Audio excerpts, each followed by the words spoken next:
ನಿನ್ನೆ CWRC ಒಂದು ಆದೇಶವನ್ನು ಹೊರಡಿಸಿತ್ತು 12,000 ಕ್ಯೂಸೆಕ್ ನೀರನ್ನು ಬಿಡಬೇಕು ಕರ್ನಾಟಕದಿಂದ ತಮಿಳುನಾಡಿಗೆ ಅಂತ. ಈ ಆದೇಶವನ್ನು CWMA ಕೂಡ ಎತ್ತಿಹಿಡಿದಿದೆ.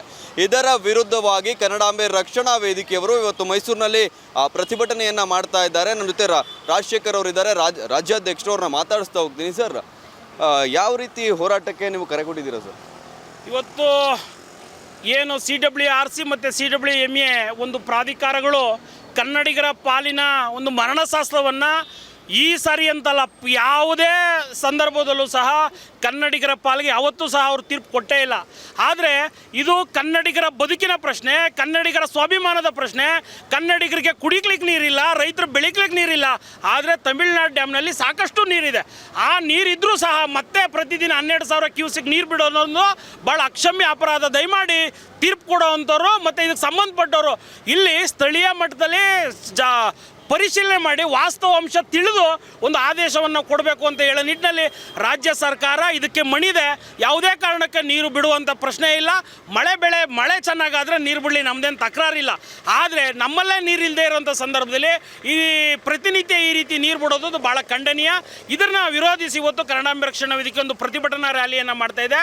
ಮತ್ತು ಇವತ್ತು ಒಂದು ಮೈಸೂರಿನ ಎಲ್ಲ ಕನ್ನಡಪರ ಸಂಘಟನೆಗಳು ಸೇರಿ ರಾಜ್ಯ ಸರ್ಕಾರಕ್ಕೆ ಒಂದು ಅಣುಕು ಪ್ರದರ್ಶನ ರೀತಿ ಒಂದು ದಿಂಬು ತಗೊಂಡು ಹೆದ್ದಾರಿಯಲ್ಲಿ ಮಲಗುವಂಥ ವ್ಯವಸ್ಥೆಯನ್ನು ಇವತ್ತು ಮಾಡ್ತಾ ಇದ್ದೇವೆ ಸರ್. ಅಂದರೆ ಯಾವ ರೀತಿ ಕೇಳ್ಬೋದು ಅಂತಂದರೆ, ಈ ಬಾರಿ ವರುಣ ನಮ್ಮ ಕರ್ನಾಟಕಕ್ಕೆ ಕಣ್ಣಾಮುಚ್ಚಾಲೆ ಆಟ ಆಡಿರುವಂಥದ್ದು. ದಿನ 12,000 ನೀರನ್ನು ಬಿಟ್ಟರೆ 30 TMC ನೀರಲ್ಲಿ ಸುಮಾರು 15 TMC ಅವರಿಗೆ ಕೊಟ್ಟರೆ ಕುಡಿಯೋ ನೀರಿಗೂ ಸಂಕಷ್ಟ ಬರುತ್ತೆ, ಕಾವೇರಿಯನ್ನೇ ಅವಲಂಬಿತವಾಗಿರೋ ಪ್ರದೇಶಗಳಿಗೆ. ಇದ್ರ ಬಗ್ಗೆ ಏನು ಹೇಳ್ತೀರಾ ಸರ್? ಹೌದು, ಯಾಕೆಂತಂದರೆ ಇದು ಬೆಂಗಳೂರು ಅಂತ ಮಹಾನಗರಕ್ಕೆ ಪ್ರತಿನಿತ್ಯ ಸಾಕಷ್ಟು ನೀರು ಬೇಕಾಯ್ತು.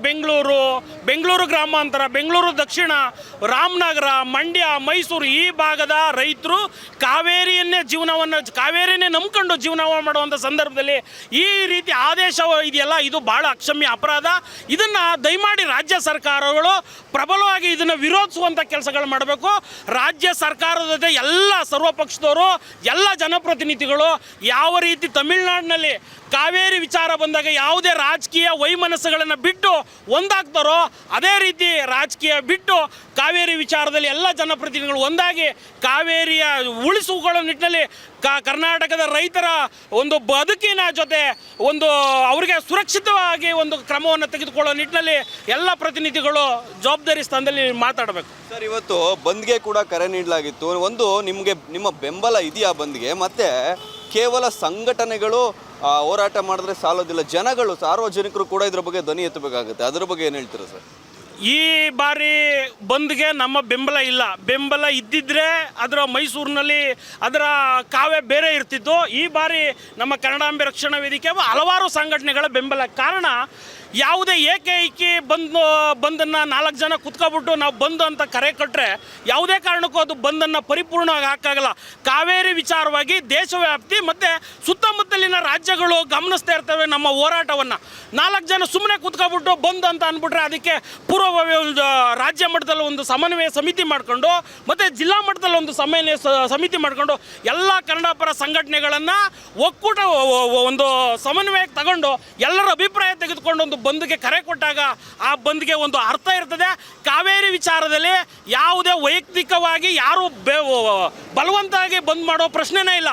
ಕಾವೇರಿ ವಿಚಾರವಾಗಿ ಬಂದ್ ಮಾಡ್ತೀನಿ ಅಂತ ನಿಂತ್ಕೊಂಡ್ರೆ ಪ್ರತಿಯೊಬ್ಬ ನಾಗರಿಕ ಸ್ವಯಂ ಪ್ರೇರಿತವಾಗಿ ಬಂದು ಕರೆಯನ್ನು ಕೊಡುವಂಥ ಸಂದರ್ಭಗಳಿದೆ. ಅದನ್ನೇ ಮುಂದಿನ ದಿನಗಳಲ್ಲಿ ಹಿರಿಯ ನಾಯಕರ ಬಗ್ಗೆ ನಾವು ಅಗೌರವವಾಗಿ ಮಾತನಾಡಲ್ಲ. ಯಾಕೆಂತಂದರೆ ಅವ್ರದ್ದೇ ಆದ ಕೊಡುಗೆ, ಅವ್ರದ್ದೇ ಆದ ಸಮಾಜಕ್ಕೆ ಅವ್ರದ್ದೇ ಆದ ಒಂದು ಕೊಡುಗೆ ಇದೆ.